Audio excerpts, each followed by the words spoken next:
Ok, acho que está tudo a postos. Carla, podemos avançar? Sim, avançamos. Muito bem. Então, muito boa tarde a todas e a todos. É com grande satisfação que damos início a mais uma sessão de campanha da nossa lista candidata ao Conselho Geral da Universidade Aberta para o período 25-29. Agradecemos muito a vossa presença, a vossa participação é fundamental, é essencial para fortalecer o espírito democrático e plural da nossa universidade. Isto penso que não há dúvida sobre isso. Eu e a professora Carla Almeida estamos hoje aqui para moderar esta mesa redonda, sob o pretexto de debater de forma aberta, participada, inclusiva, o Conselho Geral, no que são as suas funções, vivências e alguns testemunhos que teremos também. A nossa lista, que também se quer que seja a vossa lista, para os que não têm ainda uma relação direta, com a proposta, ehm, reúne um grupo diverso de docentes e investigadores com percursos distintos dentro e fora da Universidade Aberta, mas unidos por um objetivo comum: contribuir para uma universidade mais aberta, mais inovadora e mais participativa. O programa de ação que podem consultar no nosso site é claro. Queremos um Conselho Geral que valorize o debate, a transparência e a tomada de decisões coletivas, assegurando que a Universidade Aberta continue a ser uma referência no ensino superior à distância e digital. Por isso, defendemos uma instituição inclusiva, onde todos, docentes, investigadores, estudantes e funcionários, tenham voz ativa na construção do seu futuro. Chama a atenção para o site e para os canais de divulgação, quer do programa, quer das iniciativas de campanha. Mais tarde colocarei no chat Zoom para os que ainda não têm contacto com estas ligações poderem ter. Consideramos que estes canais são essenciais para o esclarecimento informado sobre todos os aspectos associados à nossa proposta. Por isso, toda a informação possível se encontra aí disponível de forma clara e transparente. Qualquer informação que não esteja aí, naturalmente podem contactar o mandatário, na minha pessoa, para poder receber o esclarecimento que necessitam. Esta sessão será terá uma estrutura híbrida, mais ou menos híbrida, composta por uma primeira parte com uma curta fala do cabeça de lista, o professor Paulo Osório, seguida de uma mesa redonda com as professoras Ana Paula Alvelar, Luísa Aires e os professores Paulo Osório, Luís Carlos Gonçalves e Pedro Serranho. Na segunda parte, abriremos a discussão a toda a comunidade para podermos debater sobre os temas mais pertinentes para o Conselho Geral. Pensaremos essencialmente no futuro, não é? Alerto também que esta primeira parte será gravada, a parte da mesa redonda será gravada, com consentimento dos intervenientes da mesa redonda, e que a segunda parte não será gravada. Contamos também com uma sessão de cerca de 1 hora, que poderá eventualmente estender por mais 15 minutos. Não sei se eu disse tudo, Carla, se Sim, quer sim. acrescentar. Eu só acrescentaria que esta ação, esta mesa redonda, intitulada Conselho Geral, Funções, Vivências e Testemunhos, insere-se nos princípios e valores de participação ativa, que estes princípios e valores estão explanados no nosso programa de lista, esta lista, o AB, Excelência, Pluralidade e Participação. E esta mesa redonda, é mais um momento de reflexão conjunta sobre os múltiplos desafios que a Universidade Aberta enfrenta e continuará a enfrentar. E esta dinâmica de participação ativa e de governança partilhada, que permite o envolvimento de todos, quando dizemos todos é a comunidade académica, o AB, vai permitir, pensamos nós, uma reflexão conjunta sobre a articulação entre os diferentes órgãos e os serviços da Universidade Aberta e as diretrizes que emanam do Conselho Geral. E, portanto, esta mesa redonda é mais um momento de participação, reflexão conjunta, em defesa da transparência e a promoção da participação ativa. Eh, eu vou abrir o debate falando logo com o cabeça de lista, Paulo Osório, precisamente sobre as funções, quais são as funções do Conselho Geral e como é que estas funções do Conselho Geral se explanaram no nosso programa de lista e nortearam o nosso programa de lista, neste caso a lista UAB, Excelência, Pluralidade e Participação. Muito obrigado, agradeço aos colegas Carla e Jorge. Eu começava naturalmente por cumprimentar todos os que estão aqui presentes nesta sala, mas também os que nos acompanham pelos órgãos remotos, nomeadamente no YouTube, e, portanto, o meu cumprimento naturalmente terá de ser aos colegas de lista, mas também aos colegas que estão aqui presentes, muitos deles subscreveram a nossa proposta. Claro que também estendo este cumprimento a todos aqueles que vão participar no dia 2 de Abril no exercício democrático, que é sempre uma eleição, com vista à eleição dos vários corpos eletivos que integram, portanto, o Conselho Geral da UAB. Alunos, corpo não docente e professores investigadores, que, no fundo, a nossa lista representa precisamente esse corpo. Ficar-me mal também aqui, ainda um bocadinho a título de introdução, não endereçar uma palavra muito sentida mesmo a este grupo maravilhoso que constitui esta lista UAB Excelência, Pluralidade e Participação. Porquê? Porque este grupo que eu tenho a honra de encabeçar é só mesmo, portanto, a ordem aleatória, construiu-se sempre na interajuda e na total democracia participativa. Portanto, este grupo não tem chefes, não tem, tem uma ordenação que é obrigatória, mas todos participaram nessa co-construção da democracia, portanto, participativa da construção desta lista. Respondendo de imediato à colega Carla Almeida, à questão, eu começava por distorcer a pergunta. E então, em vez de começar por falar de imediato das competências do Conselho Geral, eu gostava que os nossos eleitores soubessem primeiro qual é o nosso compromisso perante a comunidade do AB, caso venhamos a ser eleitos, portanto, membros desta lista. Portanto, o AB, a excelência, pluralidade e participação.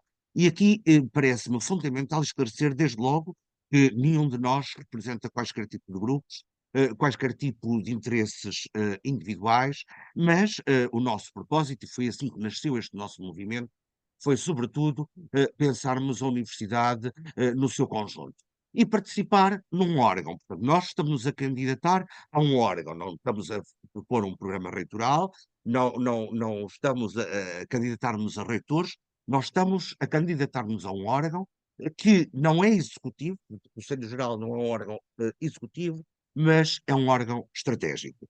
Então, respondendo à questão que me foi dirigida, em que é que consiste o Conselho Geral, embora no nosso programa nós até tínhamos anexado as competências do Conselho Geral, mas também não tenho aqui muito tempo para explicar, sobretudo o Conselho Geral, entre muitas outras funções, pode propor iniciativas que considero fundamentais, sobretudo ao bom funcionamento da instituição, mas queria também desde já esclarecer, porque um princípio da nossa lista é não sermos demagógicos, a nossa ação não se pode nunca sobrepor à ação reitoral, porque esse sim é que é o órgão executivo. De qualquer das maneiras, a legislação é muito clara, porque cabe, entre outras funções, ao Conselho Geral aprovar planos estratégicos, aprovar linhas de orientação, que a reitoria vai propondo para os domínios científico, pedagógico, patrimonial, portanto, entre outros. Ora, o Conselho Geral o que é? O Conselho Geral é um órgão colegial, não executivo, mas com essa tónica muito importante, que é efetivamente uma ação estratégica. E, sendo um órgão de ação estratégica, o nosso compromisso neste órgão é estarmos atentos e respondermos a todas as solicitações, pugnando e defendendo princípios básicos que nós definimos no nosso programa de candidatura, nomeadamente, entre outros, a pluralidade e a democracia, a transparência e a governança participada que a Carla Almeida já agora aqui falou, a excelência e o mérito que devem ser transversais a qualquer instituição do ensino universitário, a sustentabilidade e a inclusão, entre outros. Então, eu diria, agora para terminar, que de acordo com os desideratos consagrados a um Conselho Geral, pretendemos, tal como disse o mandatário Jorge Trindade, que este órgão seja o mais possível inclusivo. E eu também sublinharia a questão da transparência e da participação valorizando a pluralidade, sem nunca, naturalmente, deixar de estar focado na excelência científica e pedagógica. E é assim que nasce precisamente o nosso lema, portanto, que é reflexo desta nossa proposta. Exato.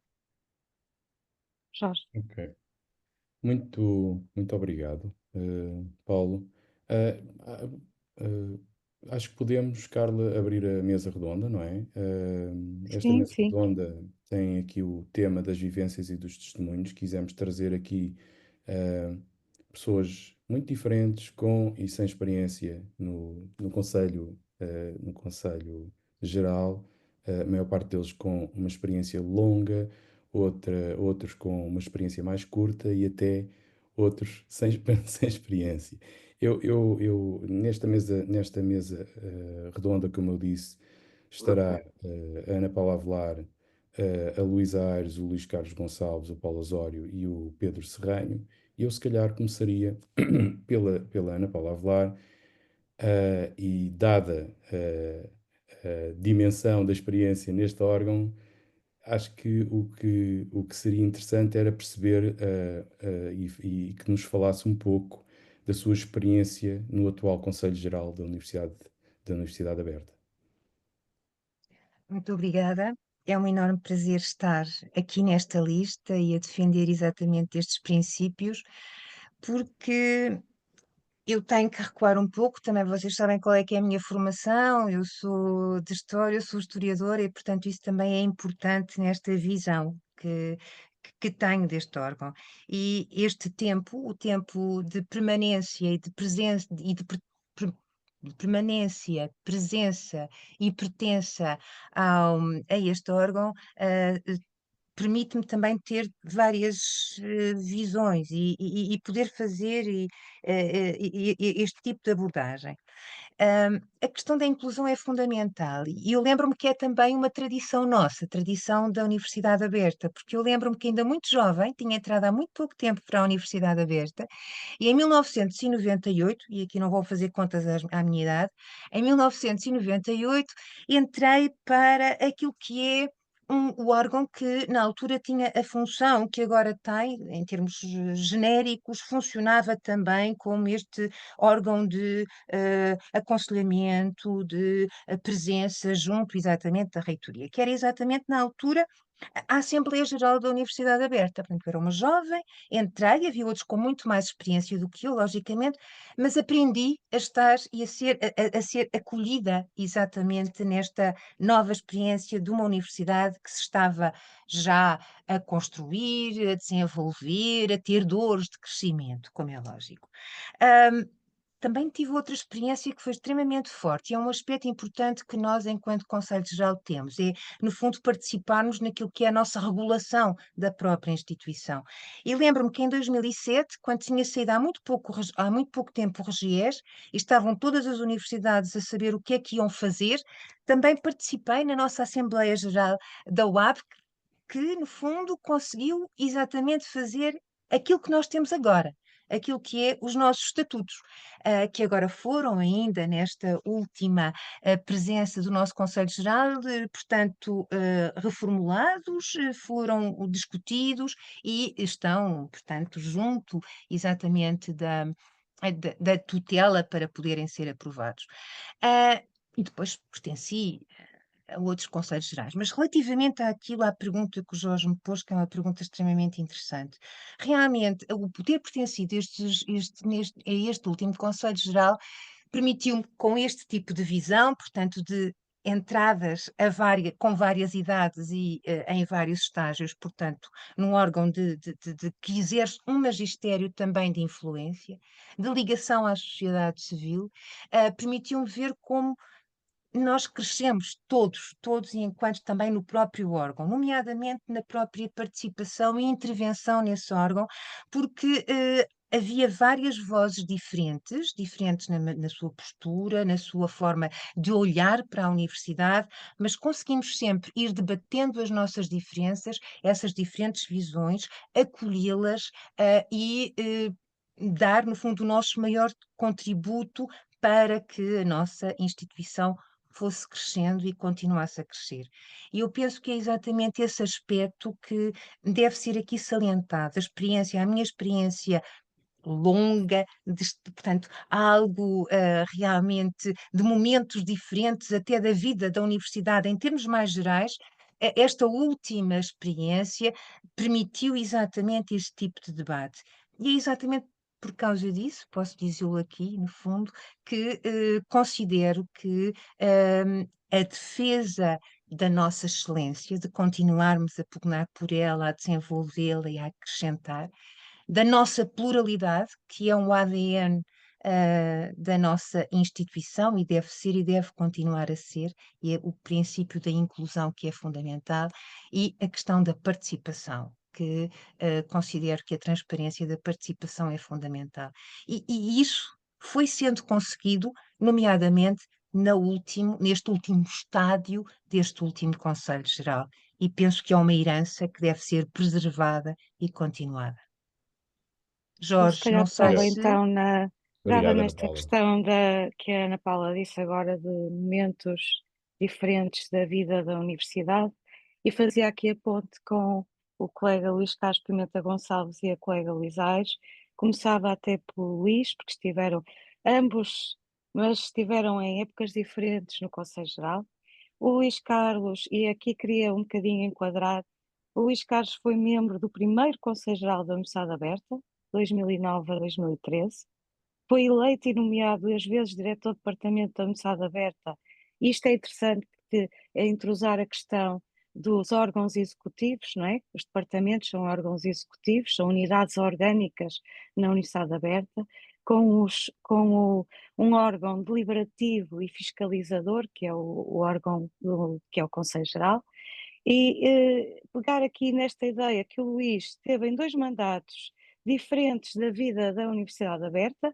No primeiro mandato, ele foi dirigente da Unidade Orgânica Departamento de Ciências Humanas e Sociais, entre 2004 e 2006, numa altura em que ocorreu o processo de Bolonha, a semestralização das unidades curriculares, na altura em que apareceu o nosso modelo pedagógico virtual certificado internacionalmente, em 2007. Foi particularmente desafiante nessa altura, porque foi nesse mandato que começou a ser testado o sistema de avaliação dos funcionários públicos, CIADAP, e foi nessa altura que se teve de avaliar os secretariados dos departamentos. No segundo mandato, Luís Carlos Pimenta Gonçalves, o Luís foi diretor do Departamento de Humanidades em 2016 a 2018. Na altura, o departamento teve 11 cursos que foram avaliados, todos acreditados pela A3S, e no fim deste mandato, teve 2 anos, logo a seguir, teve 2 anos com a Universidade Aberta em pleno processo de avaliação institucional, em que também avaliaram nesta avaliação institucional, as unidades orgânicas foram avaliadas. Portanto, o Luís tem aqui isto, pegando na ideia da Ana Paula, dos diferentes momentos da vida da Universidade Aberta. Luís, podias falar brevemente, eu é que estou a falar muito, peço desculpa, dos primeiros Conselhos Gerais, onde estiveste, o facto dos Conselhos Gerais serem então órgãos que aprovam os planos estratégicos que vão ser orientadores para as unidades orgânicas que são os departamentos, e falas um pouco então da tua experiência nestes diferentes órgãos. Obrigado, boa tarde a todos. Obrigado, Carla, pela apresentação. De facto, é um gosto participar nesta lista. Universidade Aberta, Excelência, Pluralidade, Participação. Estive, como disse a Carla, no primeiro Conselho Geral da Universidade Aberta entre 2009 e 2013, e este foi um tempo de aprendizagem para todos os seus membros. Assim, logo no primeiro ano foi elaborado o regimento do órgão, que se encontra ainda em vigor, e cooptados os primeiros membros externos. Na altura, relembro-me que foram aventados nomes da sociedade civil, em particular ligados ao mundo empresarial, que acabaram por não integrar este órgão. O que acabou por acontecer neste primeiro Conselho Geral foi de termos predominantemente membros com experiência de ensino e desempenhando cargos governativos ou eletivos, o que nestes dois últimos casos dificultou a sua presença em todas as reuniões. O primeiro presidente escolhido entre os membros externos cooptados foi o professor Medeiros Ferreira, que deu um contributo imenso, mais tarde renunciando em junho de 2012 por motivos de saúde e substituído pelo general Garcia Leandro. Os compromissos da agenda, aliás foi sublinhado pelo próprio general, sobretudo quem exerce funções de governo, eletivas ou de qualquer outro tipo de governança, pode ter como consequências que só podem estar presentes em algumas reuniões, o que dificulta, obviamente, o trabalho do Conselho Geral. A atual composição do Conselho tem uma maioria de membros cooptados, sendo ou tendo sido professores universitários ou figuras da sociedade civil já aposentadas. A Universidade Aberta beneficia, assim, de uma expertise que assenta no conhecimento do sistema de ensino universitário. Recordo-me, efetivamente, que a colega Luísa Aires fez parte deste primeiro conselho, bem como um pouco mais tarde a colega Ana Paula Avelar. Não estive, contrariamente a estas colegas e outros colegas, em vários conselhos gerais da Universidade Aberta. Por esta razão, o meu testemunho é bem mais restrito. Apesar de terem sido questionadas, por vezes, decisões reitorais, como a de reduzir drasticamente o número de funcionários da Unidade de Produção Audiovisual, e quem esteve presente se recordará dessas reuniões, a quando da extinção desta unidade, a atuação deste primeiro Conselho Geral pautou-se sempre por um espírito construtivo em prol da nossa instituição, por parte tanto dos membros externos, como, obviamente, dos membros docentes, não docentes e estudantes. O espírito de debate do Conselho Geral com o reitor permitiu, por exemplo, que além da importância concedida à internacionalização através dos países de língua oficial portuguesa, ficasse igualmente contemplada a importância das comunidades portuguesas espalhadas pelo mundo. Na altura, o órgão tinha 22 membros, passando no futuro a ter 23, segundo os estatutos da Universidade Aberta, que estiveram em consulta pública em dezembro, e com 2 representantes do pessoal não docente em vez de um só. Na proposta de estatutos que irá ser transposta para o futuro regimento do Conselho Geral, podem ser ouvidos por deliberação do órgão os diretores das unidades orgânicas de ensino, os diretores das unidades orgânicas de formação, os coordenadores das unidades de investigação, os diretores das estruturas especializadas e personalidades convidadas para se pronunciarem sobre assuntos da sua especialidade. Até agora, tal não acontecia, estando somente estipulado no ponto 3 do artigo 8º, e cito, por decisão do Conselho Geral, podem participar nas reuniões sem direito a voto, personalidades convidadas para se pronunciarem sobre assuntos da sua especialidade. Consequentemente, nunca fui ouvido no exercício das minhas funções de diretor do Departamento de Humanidades entre 2016 e 2018.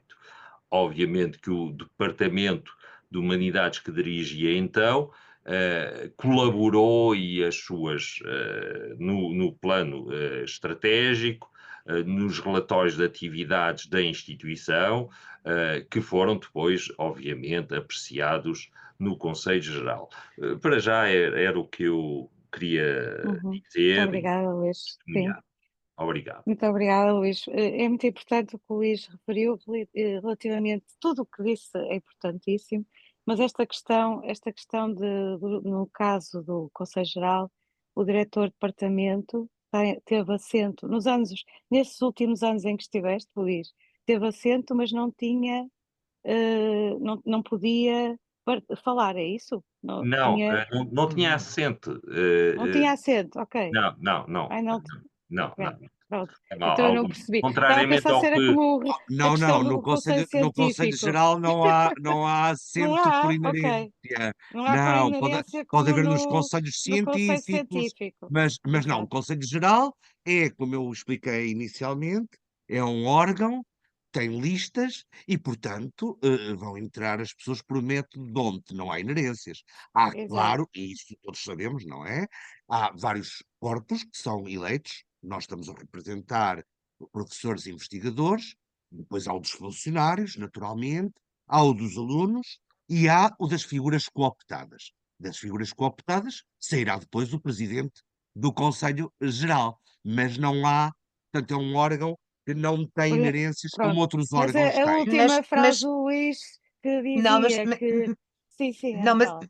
mas é um aspecto importante que o Luís salientou, é o facto de, por vezes, em sede de Conselho Geral, quando isso é considerado, portanto, importante e Sim, claro. necessário, há a possibilidade de, no fundo, ter Convidar. presente, portanto, Convidar. exatamente, Sim. para poder ouvir Exato. exatamente esse mesmo, Exatamente.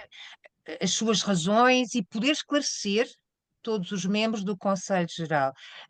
Porque, como nós sabemos, também há a questão dos membros que são externos e que muitas vezes podem não conhecer alguns dos aspectos mais especializados que sejam levados ao próprio Conselho Geral. Portanto, isso Ok. aconteceu nos vários momentos em que eu Exatamente. estive no Conselho Geral, por vezes, quer dizer, não foi assim tanto, mas havia essa necessidade de poder chamar e de poder, no fundo, ouvir, portanto, a expressão desses órgãos da Exato. casa mais especializados. Peço Exatamente. desculpa, eu. Agora, sim, sim, muito bem, Ana Paula.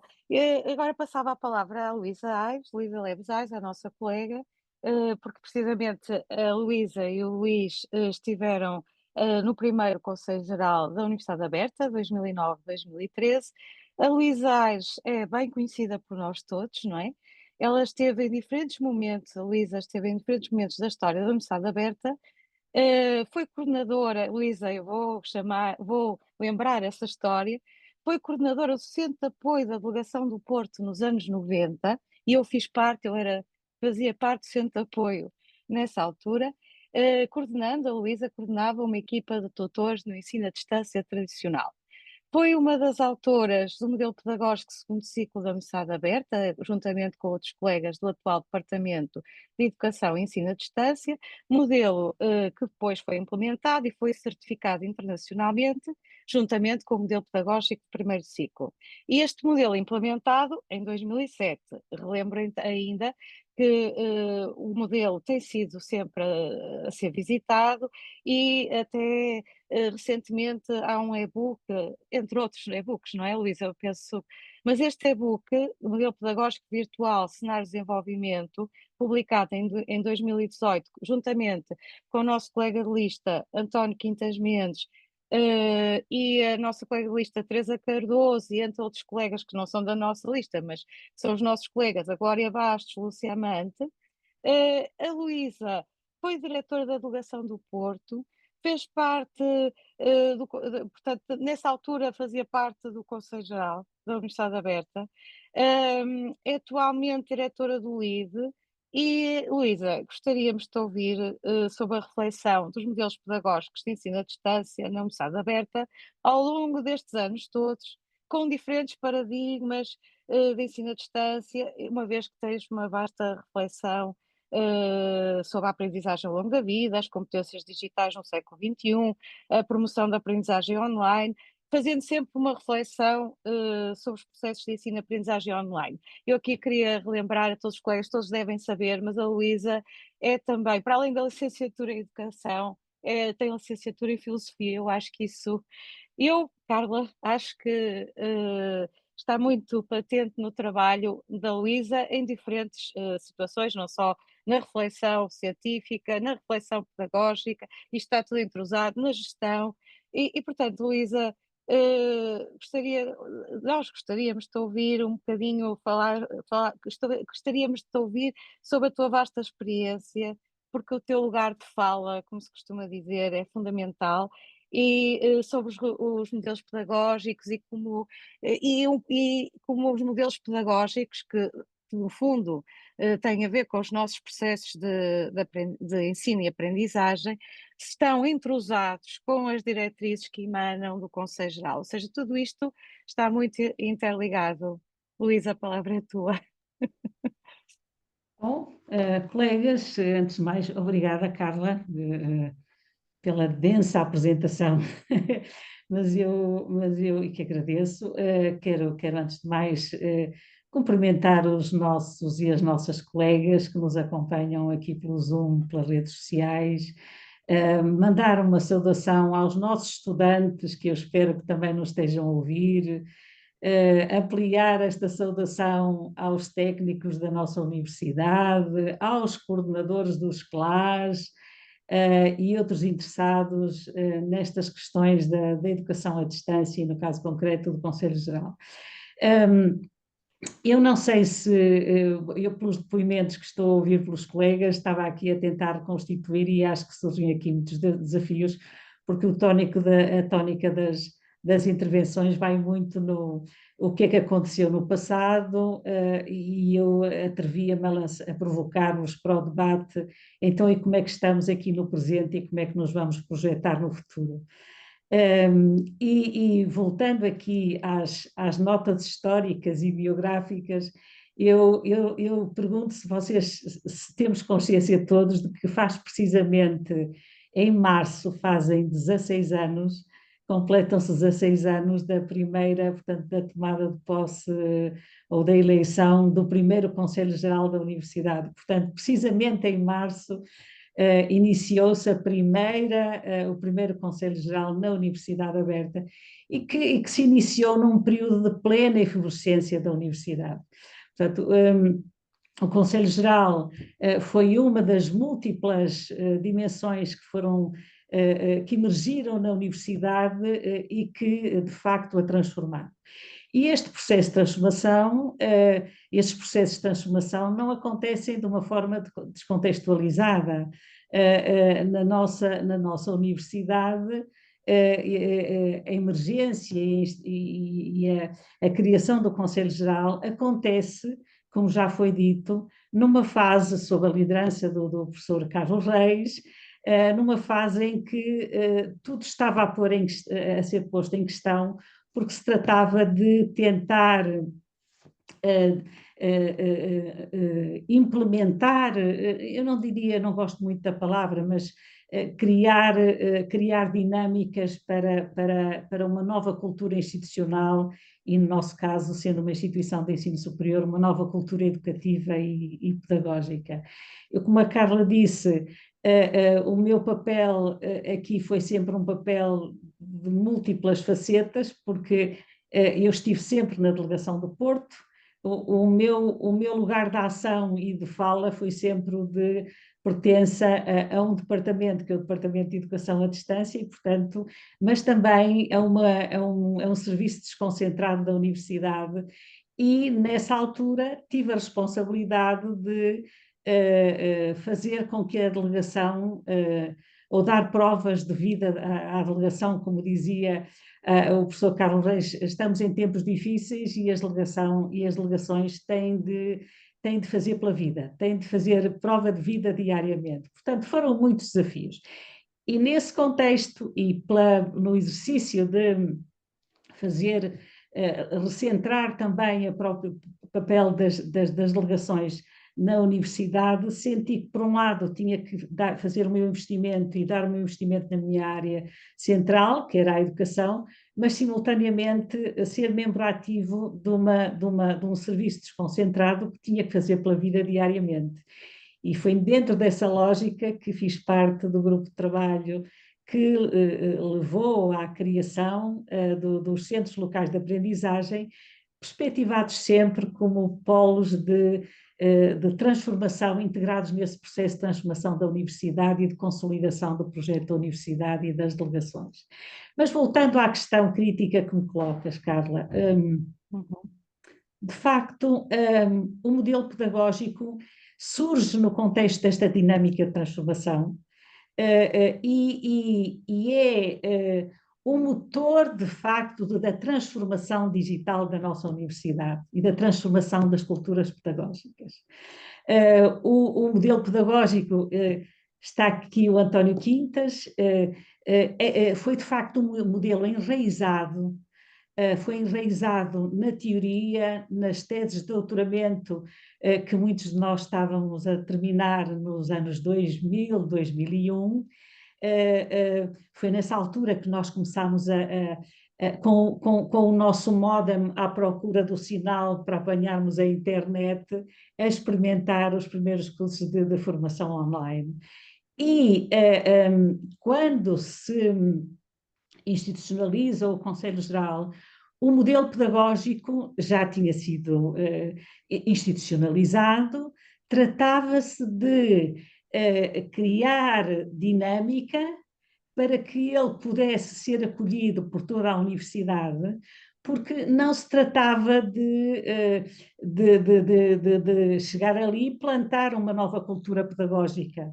O que era fundamental era envolver, e de facto esse movimento de envolvimento, de participação e de transformação foi um momento único da universidade. Envolver os docentes, envolver técnicos, envolver toda a universidade para uma reconfiguração que era de facto urgente, era urgente e que nos acabaria por transformar numa universidade pioneira pelo tipo de modelo e pela forma como o modelo foi implementado, porque no fundo estávamos a propor uma nova forma de aprender à distância, estávamos a propor novas culturas de docência, estávamos a propor novas culturas de aprendizagem, e portanto não irei recuperar os fundamentos do nosso modelo, mas não já na perspectiva da teoria e da experimentação, mas numa perspectiva de hands-on que era feita e concretizada já por todos os interessados, pelos docentes, principalmente pelos nossos estudantes, pelos técnicos, obviamente pelas chefias e fortemente suportada pelo Conselho Geral, através de uma forma de governação colaborativa, sempre construtiva e muito impulsionadora. Bom, mas passaram 16 anos. Passaram 16 anos, nós fomos pioneiros, agora não temos que pedir licença para existir enquanto universidade à distância, mas temos a enorme responsabilidade de continuarmos a ser pioneiros e uma instituição de referência no trabalho pedagógico que desenvolvemos. Portanto, se na altura era o desafio de transformar a universidade, reparem que hoje fala-se muito em transformação digital. A nossa transformação digital começou-se em 2001 e institucionalizou-se em 2009. Nós nesta fase estamos numa fase de maior maturidade e estamos numa fase de projeção para o futuro relativamente ao digital. E as transformações sociais, a inovação em educação não se faz de uma forma desligada das transformações sociais e culturais. E agora permitam-me que venha para o presente e para a forma como nos projetamos no futuro.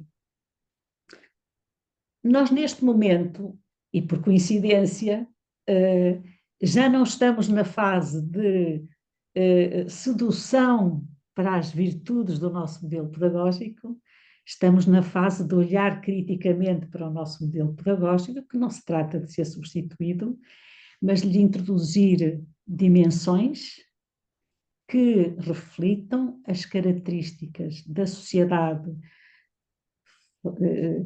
ambígua que vivemos, de fronteiras muito diluídas, todos nós sentimos, cheia de contradições, mas simultaneamente cheia de desafios. E eu creio que para nós esta era é mais uma era de enormes desafios e de muitas responsabilidades. Mas eu olho sobretudo para os desafios, porque não se tratando de construir um novo modelo pedagógico, porque de facto os fundamentos estão lá, trata-se de incorporar, olhar criticamente para o modelo pedagógico, incorporar aquilo que socialmente, culturalmente e cientificamente nos é pedido, incorporar as exigências dos nossos estudantes e de outras dimensões a que a universidade tem de dar resposta. Portanto, o exercício que nós temos agora não é um exercício de criação, mas é um exercício de recriação e de resposta àquilo que nos é pedido. E então, o que é que nos é pedido?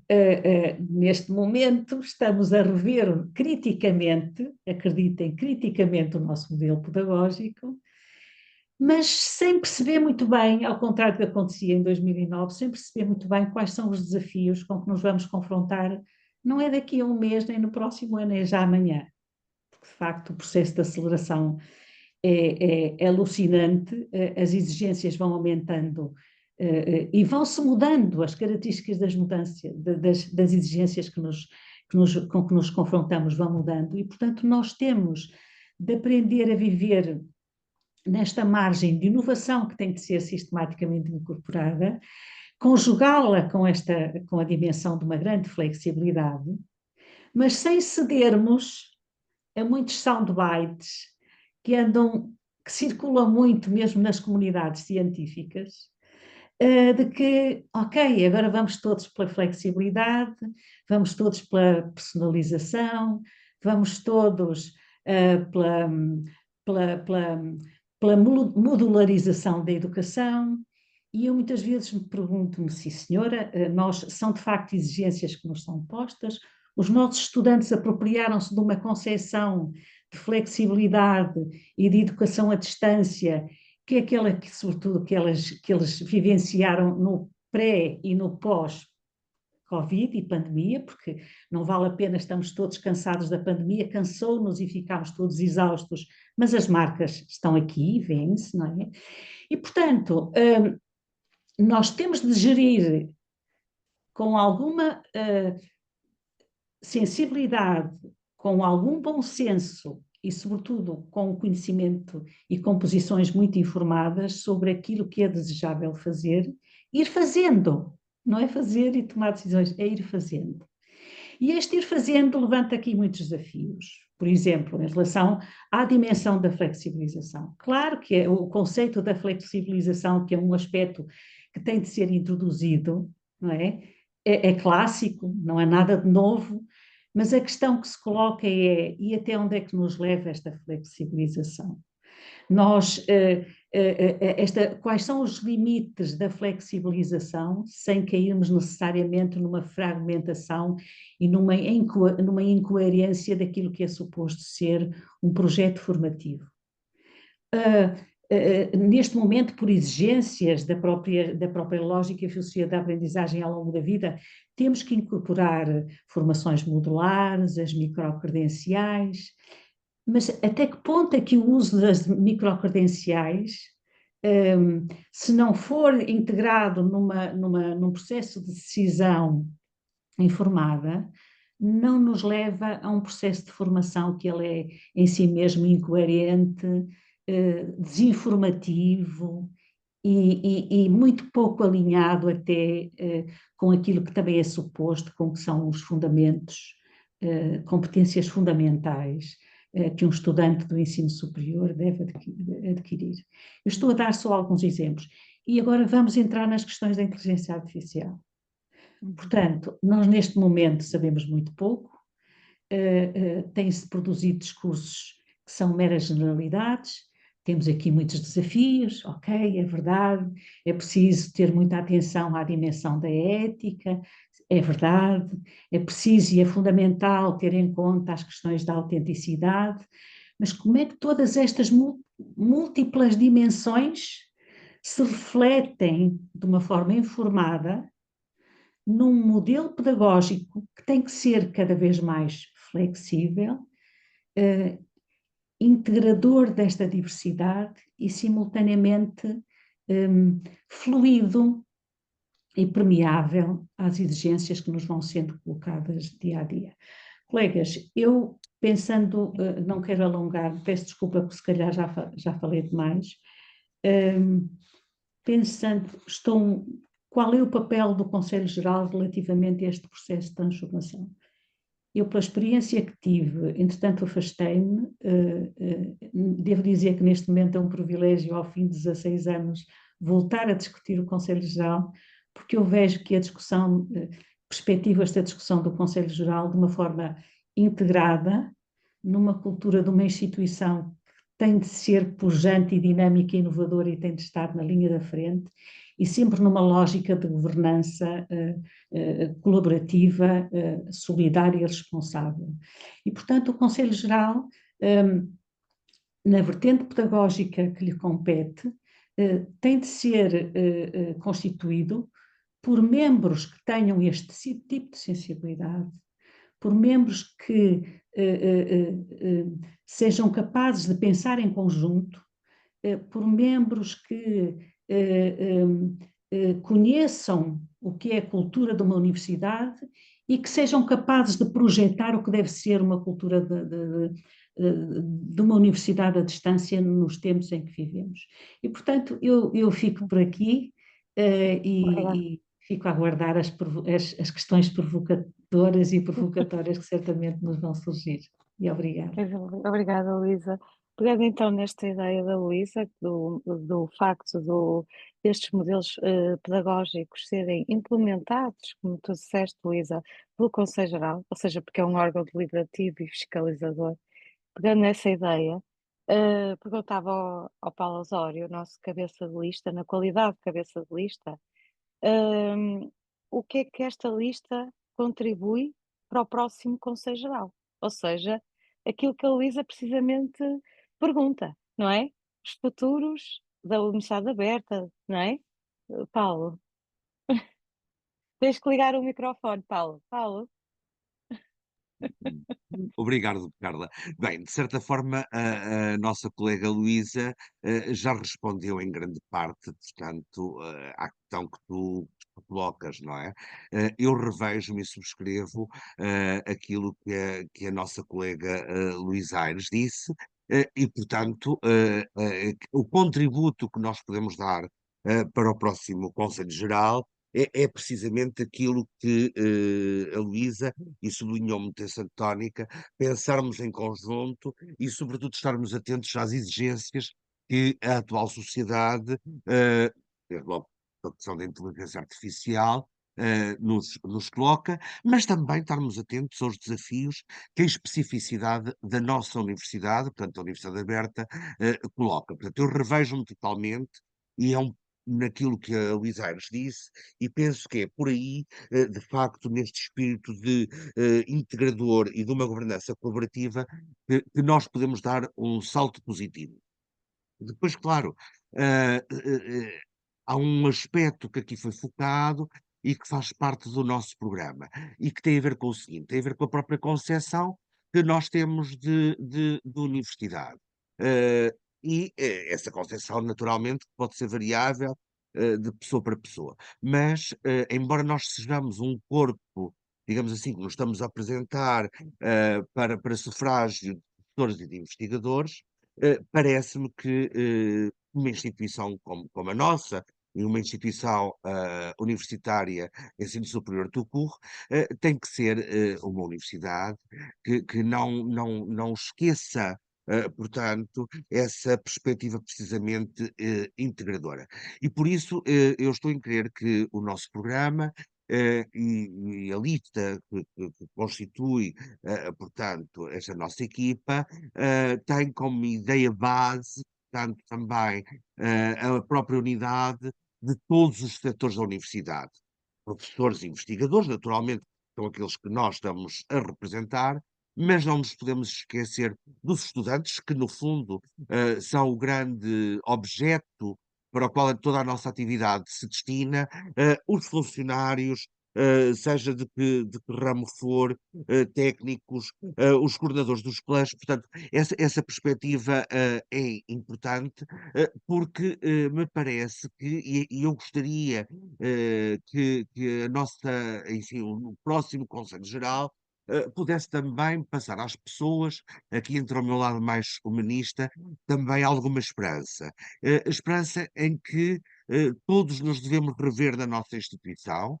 Claro que todos somos diferentes, naturalmente, mas todos nos devemos rever na instituição, porque todos devemos sentir, e acho que o Conselho Geral aí pode fazer a diferença, como uma pertença direta dessa instituição. E acho que, mesmo com ideias opostas, todos temos sempre algo a acrescentar às valências que a nossa instituição apresenta. Por outro lado, Carla, e quem me conhece melhor sabe que eu tenho, por vezes, o coração ao pé da boca, eu acho, mas gostava de dizer isto aqui publicamente, eu acho que o facto de nós aparecermos constitui também, como lista, não é? Eh,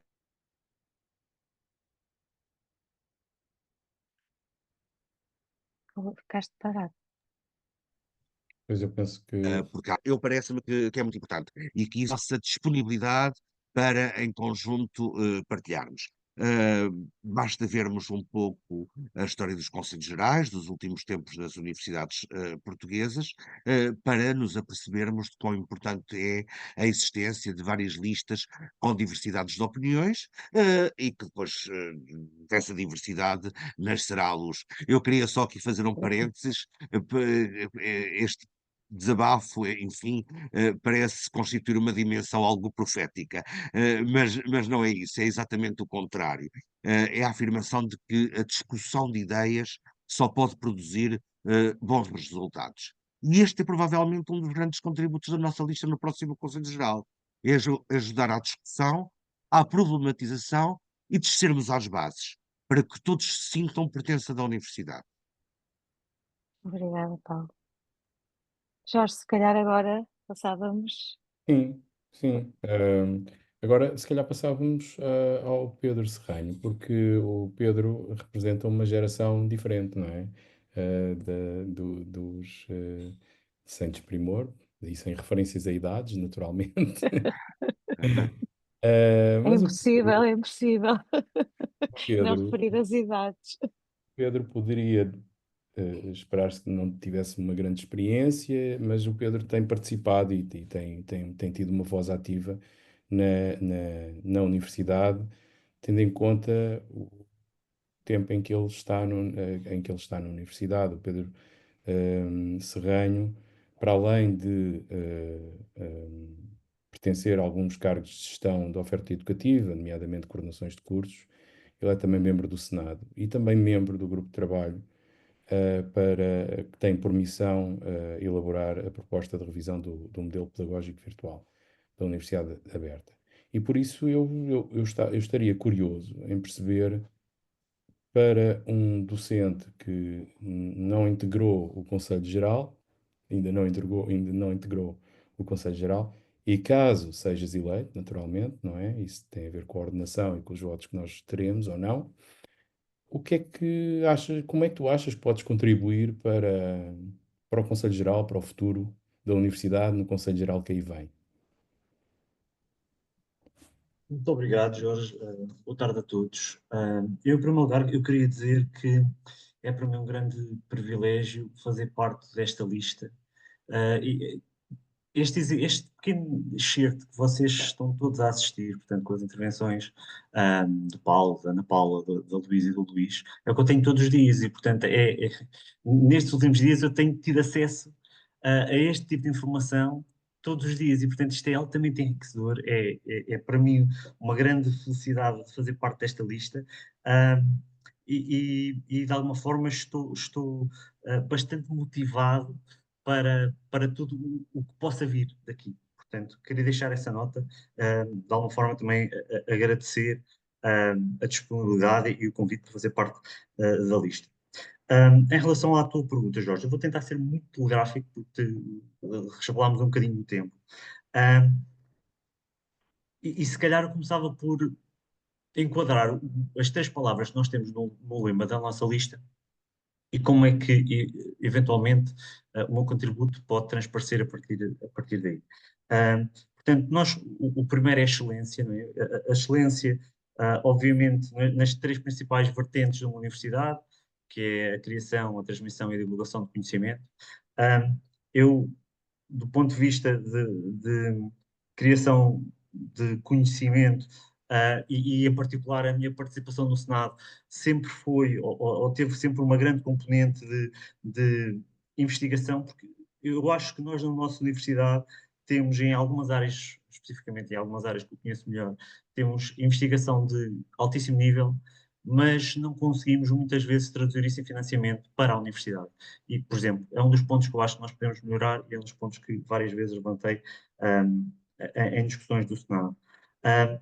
Em termos de ensino, eu acho que e passando se calhar já também para a segunda palavra do lema, eu acho que a minha experiência é altamente plural. Eu tenho a experiência os cursos de matemática, de licenciatura, de mestrado, de doutoramento, que são cursos com números de alunos relativamente curtos, mas de pessoas que estão muito interessadas naquilo que estão a estudar. E depois tenho a experiência das cadeiras de serviço, em particular de uma estatística para as ciências sociais, que é uma cadeira que não é aquela pela qual os alunos vão fazer o curso, mas que depois tem números de alunos muitíssimo maiores.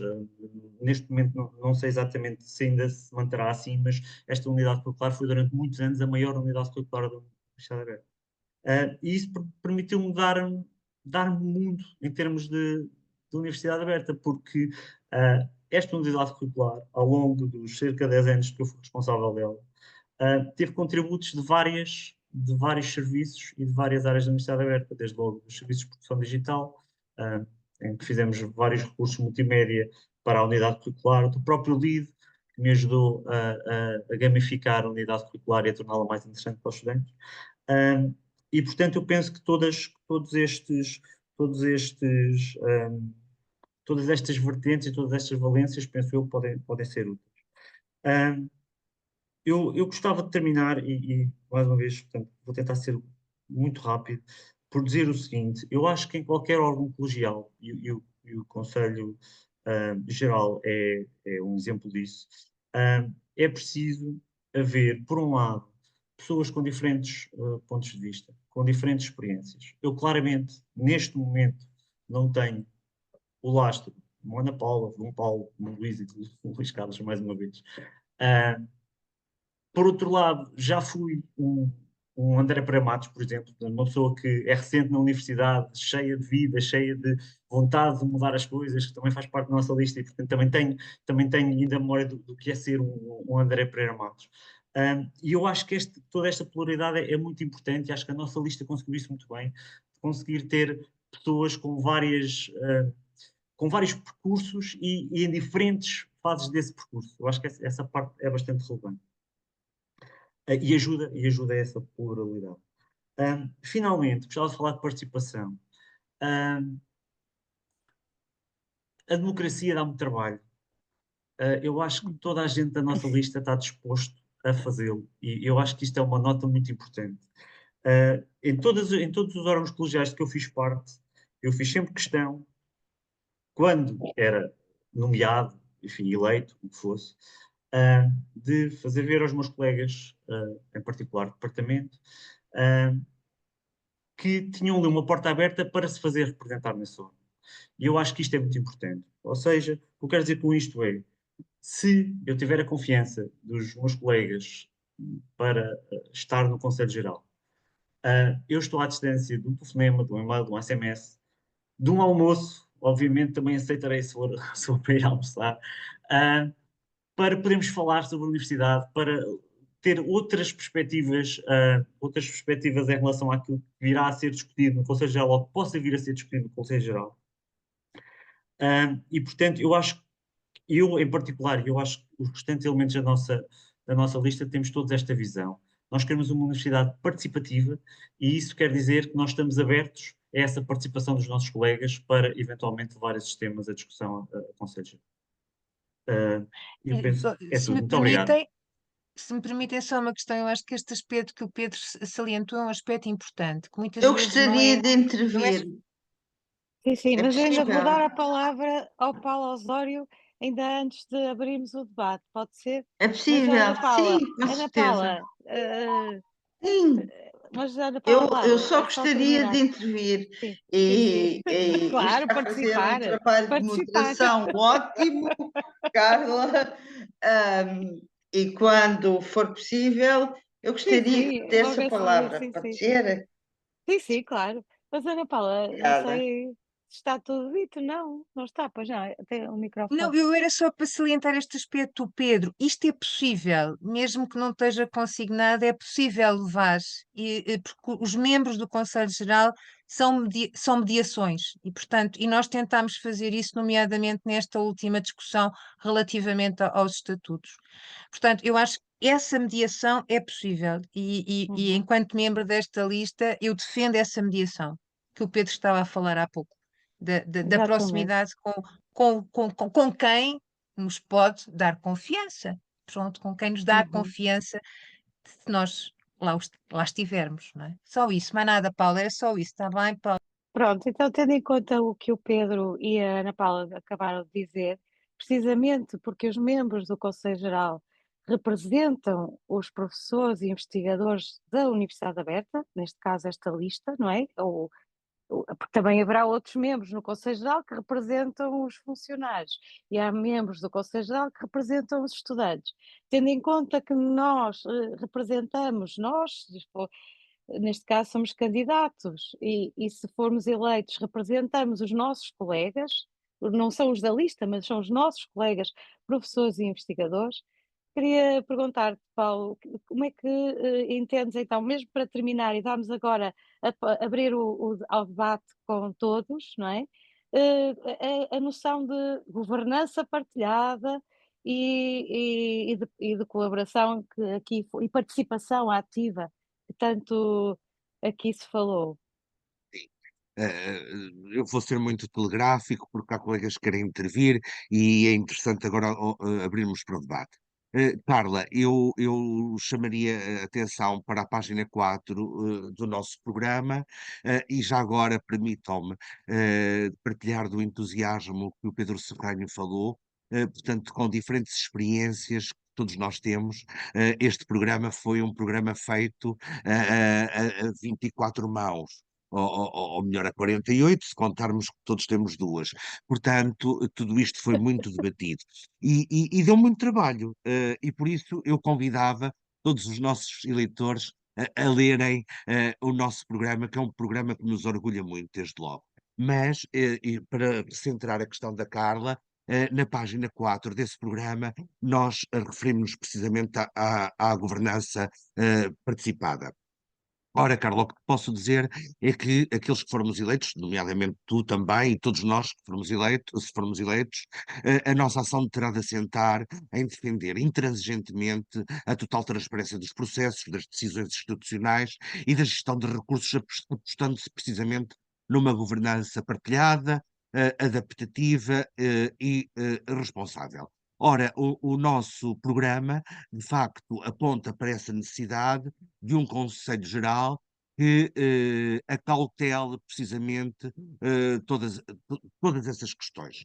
Por outro lado, uma participação e governança partilhadas implicam obrigatoriamente a defesa de uma universidade aberta, livre, relacional e, sobretudo, que promova o espírito crítico e os princípios que devem pautar toda e qualquer instituição que se quer plural e democrática, sendo, como disse o Pedro, eu concordo, a democracia dá muito trabalho, e por isso defenderemos como um princípio basilar que o Conselho Geral tem essa obrigação, e esse é um dos nossos compromissos, tornar que a comunidade académica, o AB, esteja desperta, efetivamente, para uma necessária mobilização e interesse na sua gestão. E para tal, torna-se necessária essa governança partilhada, que exige a defesa de políticas que envolvam uma multiplicidade de atores nas próprias políticas académicas e que tal, como defende o próprio Clina, apresentem uma verdadeira sustentabilidade nos processos decisórios.